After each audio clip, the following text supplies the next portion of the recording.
Bonjour, c'est Chris. Ce que peuvent gagner comme fric des personnes normales à faire des petites vidéos dans leur chambre, quelque chose de fascinant, bande de canailles. Gardez un chiffre en tête. À chaque 1000 visionnages, le youtubeur reçoit 1 euro dans la poche.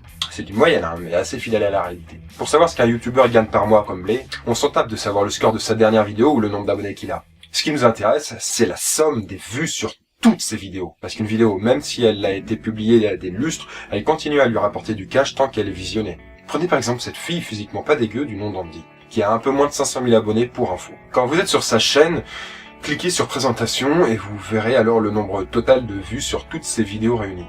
Il suffit donc de noter ce nombre de vues et de revenir 30 jours plus tard et de noter le nouveau nombre de vues qui aura donc augmenté. Vous faites la différence entre ces deux chiffres et vous obtenez le nombre de vues qu'Andy fait par mois. Barrez les 3 derniers chiffres pour avoir une idée de ce qu'elle gagne par mois avec ses vidéos. Cela dit, c'est la méthode chiante. Il y a un moyen beaucoup plus simple pour savoir tout ça. Vous avez juste à vous rendre sur le site socialblade.com qui est spécialisé pour collecter toutes les statistiques de YouTube. Dans le champ de recherche en haut, vous entrez le nom de la chaîne du youtubeur qui vous intéresse. Ici, c'est Andy Raconte. Ne faites pas attention au champ de revenus estimés. Regardez juste le nombre de vues des 30 derniers jours. Retirez les 3 derniers chiffres et hop là, vous savez que la petite dame gagne environ 1500 € par mois. Elle a trouvé sa poule aux œufs d'or, la coquine. C'est bien. Et on commence ce top 20 du plus petit au plus grand. En 20e, Enjoy Phoenix. C'est la seule fille de ce classement, domination du mal, que voulez-vous. Et la première youtubeuse mode et beauté en France. Elle touche dans les 3500 € par mois grâce à ses vidéos. 19e, Seb la frite, qui fait des vidéos de défis loufoques et des critiques musicales. Gagne lui aussi autour des 3500 € par mois avec ça. 18e, le Palma Show, un duo comique qui fait des sketchs et qui gagne 17 000 € par mois. Et c'est un petit peu spécial aussi pour eux puisque leurs sketchs sont diffusés à la télé sur Direct 8. En 17e, Salut les geeks, l'émission d'un mec qui fait des critiques drôles, tiré de vidéos loufoques sur le net, et qui touche à peu près 5000 € par mois. En 16e, Fanta et Bob, 2 mecs connus pour faire des chroniques sur Minecraft, entre autres, et ils ont 2 chaînes. Alors j'ai pas très bien compris pourquoi ils en ont 2, mais quoi qu'il en soit, la première leur rapporte 9500 € par mois, et la seconde 5500 €. Oui, celle avec le moins d'abonnés est plus juteuse que l'autre. En 15e, Monsieur Level 12, un mec baraqué qui fait des vidéos commentées sur des jeux de shoot.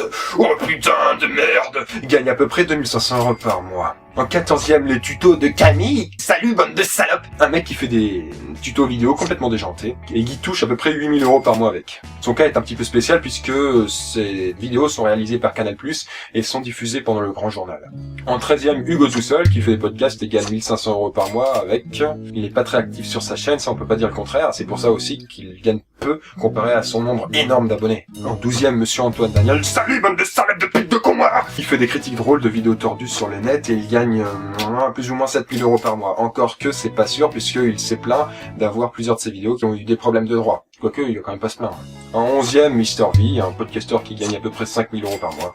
Et je tiens à faire une petite parenthèse quand même. Je rappelle quand même qu'il n'y a pas du tout besoin de détester un youtubeur sous prétexte qu'il gagnerait beaucoup d'argent, comme certains seraient tentés de le faire. Les gens se sont abonnés et ont regardé leurs vidéos de leur plein gré et sans débourser un seul centime. Personne ne les a forcés, il me semble. Alors on peut ne pas aimer ce que fait un youtubeur, effectivement, voilà, d'accord. Mais une chose est sûre, c'est que son salaire, il ne l'a pas volé. Bon, continue. En 10e, Cyprien Gaming. C'est la chaîne secondaire jeux vidéo de Cyprien et secondée par son pote Squeezie. Elle lui fait toucher dans les 11 000 € de sous-sous par mois. C'est bien quoi, même s'il doit y partager un petit peu avec son pote, qui n'est de son côté pas à plaindre comme on va vite le voir. En 9e, Diablo X9, qui fait des vidéos commentées sur des jeux de shoot, vas-y baisse ma mère, et gagne à peu près 2500 € par mois. Chose intéressante, son salaire connaît depuis 2 ans une chute lente mais inexorable, malgré son nombre colossal d'abonnés. En 8e position, on a Squeezie, qui fait des vidéos drôles sur des petits jeux indépendants, et qui gagne la somme astronomique de 27 000 € par mois. En 7e position, on a Joueur du Grenier, qui fait des vidéos tests sur des vieux jeux de vidéo tout pourris, et qui touche dans les 6 000 € par mois. En 6e position, mais là on va plutôt parler du top 3 français. Et le 3e n'est autre que Rémi Gaillard. C'est le français le plus connu dans le monde grâce à ses caméras cachées. Il gagnerait, en admettant qu'il ait le droit sur tous ses vidéos, autour des 17 000 € par mois. Le deuxième plus gros youtubeur français est Norman fait des vidéos. Il réalise des podcasts et il touche dans les 15 000 € par mois. Et enfin, le number one du monde francophone. Roulement de tambour. Ok. c'est Cyprien. Il fait lui aussi des podcasts et il touche dans les 20 000 euros par mois. Vous noterez qu'il touche quand même un deuxième salaire grâce à sa chaîne de gaming. Et pour terminer, on va faire quand même un petit top 3 mondial. Ça vaut son pesant de cacahuètes. En troisième position mondiale, on a Hola Soy German, un podcasteur brésilien totalement inconnu en France, avec un salaire de 50 000 euros par mois. Mais c'est loin d'être certain puisque le taux de 1 euro aux 1000 vues n'est pas du tout sûr en Amérique du Sud. En deuxième position, on a Smosh, le duo ultra célèbre qui fait des sketchs et des fictions comiques, et qui toucherait dans les 75 000 euros de blé par mois.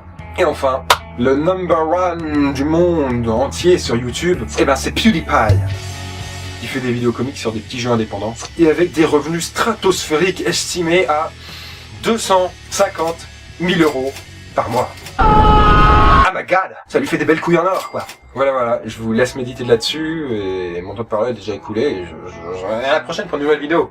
Oh oh. Feeling down, white nail and lightning, sledgy green wolves, I'm just a soil.